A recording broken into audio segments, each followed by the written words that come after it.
Hello every one. എൻ്റെ last വീഡിയോയ്ക്ക് ശേഷം ഒരുപാട് പേര് എനിക്ക് പേഴ്സണലി മെസ്സേജ് അയച്ചും കമന്റ്സിലൂടെയൊക്കെ കുറേ ഫാർമസി റിലേറ്റഡ് ക്വസ്റ്റ്യൻസ് ചോദിച്ചു കേട്ടോ. എനിക്ക് പറ്റുന്ന പോലൊക്കെ എല്ലാവർക്കും റിപ്ലൈ കൊടുക്കാൻ പറ്റിയിട്ടുണ്ടെന്നാണ് ഞാൻ വിശ്വസിക്കുന്നത്. എൻ്റെ ഫാർമസിസ്റ്റ് ജേർണി ഞാൻ ദുബൈയിൽ സ്റ്റാർട്ട് ചെയ്യുന്നത് ഒരു ഫാർമ എക്സിക്യൂട്ടീവ് പൊസിഷനിലാണ്. എൻ്റെ കൂടെ വന്ന പലർക്കും DHA സർട്ടിഫിക്കറ്റ് ഉണ്ടായിരുന്നതുകൊണ്ട് തന്നെ അവരൊക്കെ ഫാർമസിസ്റ്റ് ആയിട്ട് വർക്ക് ചെയ്യാനും സ്റ്റാർട്ട് ചെയ്തു.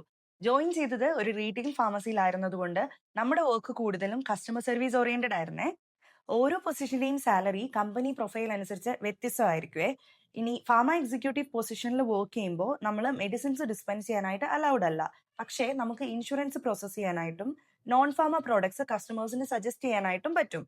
ഇനി ഇതിലേക്കൊക്കെ കടക്കുന്നതിന് മുന്നേ തന്നെ ഇവിടുത്തെ ഫാർമസികളിൽ അവൈലബിൾ ആയിട്ടുള്ള മെഡിസിൻസ്, അതിന്റെ കൂടെയുള്ള അതർ പ്രോഡക്ട്സ്, അതിന്റെയൊക്കെ ബെനിഫിറ്റ്സ്, ഏതൊക്കെ സിറ്റുവേഷൻസിൽ നമുക്കത് സജസ്റ്റ് ചെയ്യാൻ പറ്റും, അങ്ങനെയൊക്കെ ഉള്ള കാര്യങ്ങൾ നമ്മൾ അറിയണം. അപ്പോൾ ആദ്യത്തെ കടമ്പ എന്ന് പറയുന്നത് ട്രെയിനിങ് ആണ്. And I must say this, my first company was perfect with the training and moulded us in the way that people wanted us to be.